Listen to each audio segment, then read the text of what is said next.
La yazalu abdi, tidak akan dibiarkan ya, seorang hamba dia melangkah hatta yus'ala, sehingga dia akan dikoreksi, akan ditanya, akan diaudit oleh Allah nanti di akhirat tentang beberapa hal, tentang umurnya, untuk apa ia sampai habiskan umurnya, tentang rezekinya dari mana dia dapatkan dan digunakan untuk apa, tentang amalnya, dan segala macam akan ditanyakan dari seorang hamba pada saat itu. Siapkah kita menerima pertanyaan itu dan di hadapan seluruh makhluknya Allah? Andai pertanyaan itu berkenaan dengan sesuatu yang memalukan, maka kita akan dipermalukan di hadapan seluruh makhluk pada saat itu akibat perbuatan kita sendiri.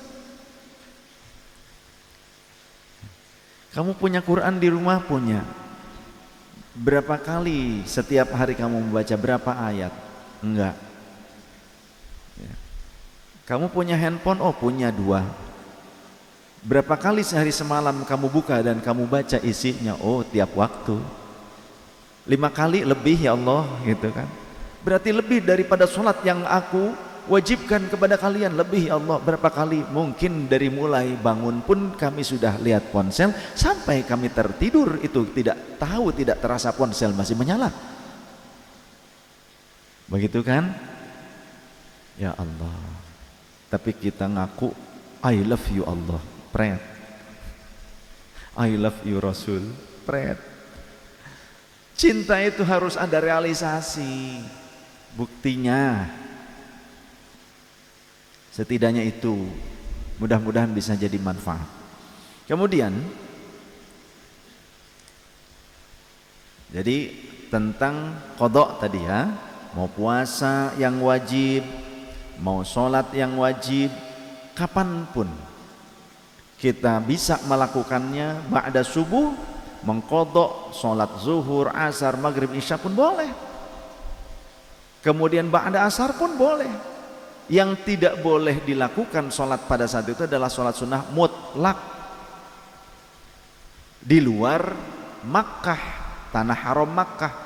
Kalau di tanah haram Makkah sholat sunnah mutlak pun tidak ada waktu yang diharamkan untuk melaksanakannya. Sedangkan sholat sunnah yang ada sebabnya lebih dulu itu juga boleh dilaksanakan pada waktu-waktu tersebut. Jadi tidak ada waktu yang haram untuk melaksanakannya. Seperti apa? Gerhana. Sebab pelaksanaan sholat gerhana adalah harus sudah memasuki waktu gerhana. Kalau belum memasuki waktu gerhana maka tidak boleh. Ketika sudah memasuki waktu gerhana, meskipun ba'da asar, ba'da subuh, sah melaksanakan dan sunnah hukumnya melaksanakan sholat tersebut. Kemudian sholat sunnah tahiyatul masjid. Sebab pelaksanaan sholat tahiyatul masjid adalah kita sudah masuk ke dalam masjid dalam keadaan suci dan belum duduk, harus sudah masuk.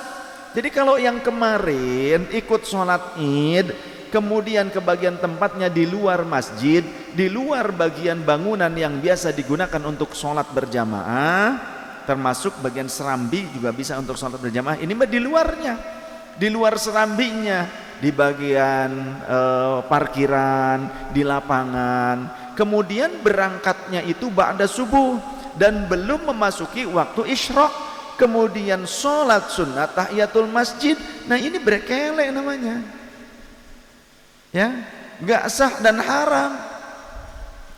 Kenapa? Karena dia tidak sholat di dalam masjid, di tempat yang biasa digunakan untuk sholat.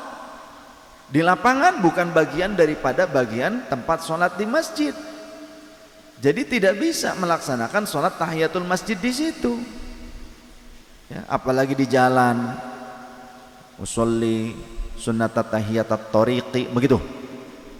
Masa begitu? Enggak sah.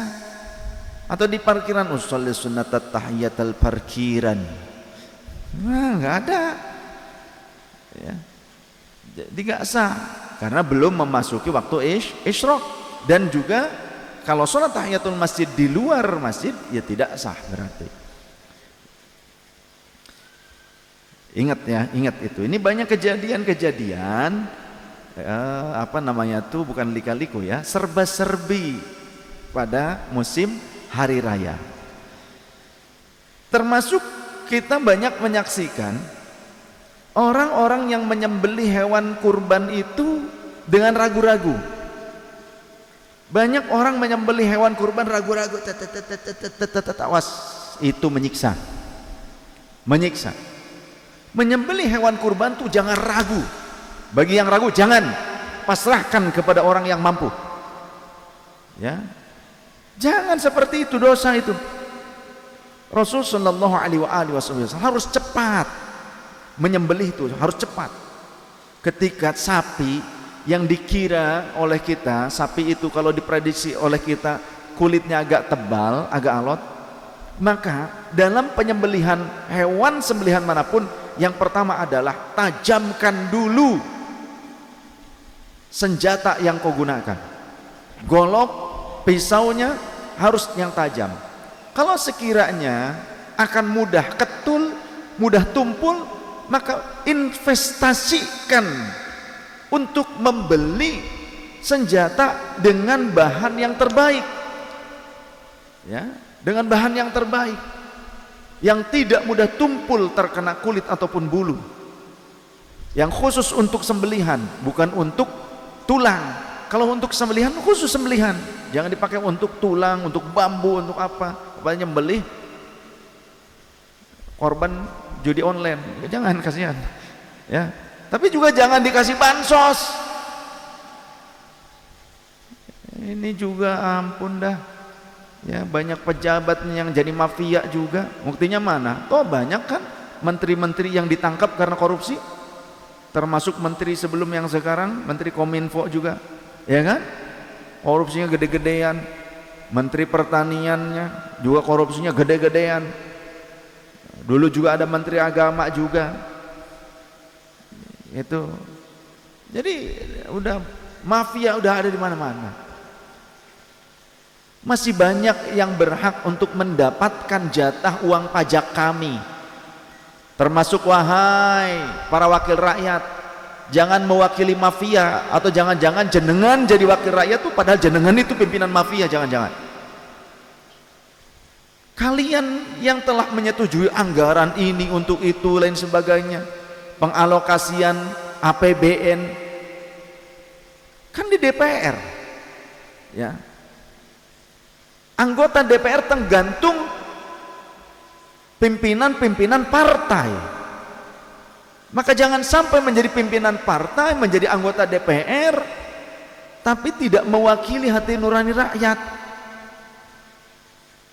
Hanya mewakili rakyat yang jadi mafia, yang jadi penjahat. Masa pelaku judi online dikasih bansos? Itu duit kami, duit rakyat. Kami dapat susah ngumpulin uang, tiap tahun bayar pajak motor, pajak mobil, pajak bumi dan bangunan, pajak tanah, belum yang lainnya. Kami harus terus mengeluarkan uang. Ketika sudah terkumpul kemudian diberikan kepada pelaku judi online. Masih banyak yang tepat untuk diberikan bantuan. Masih banyak guru-guru honorer, betul? Masih banyak petugas-petugas kesehatan yang honorer, yang belum tersejahterakan, guru-guru honorer yang belum tersejahterakan. Bangunan-bangunan sekolah yang tidak layak masih banyak, bahkan ada sekolah yang tidak punya bangunan. Guru-guru ngaji di mana-mana, apalagi di perkampungan, hidupnya susah. Ini judi online dikasih bansos. Goblok.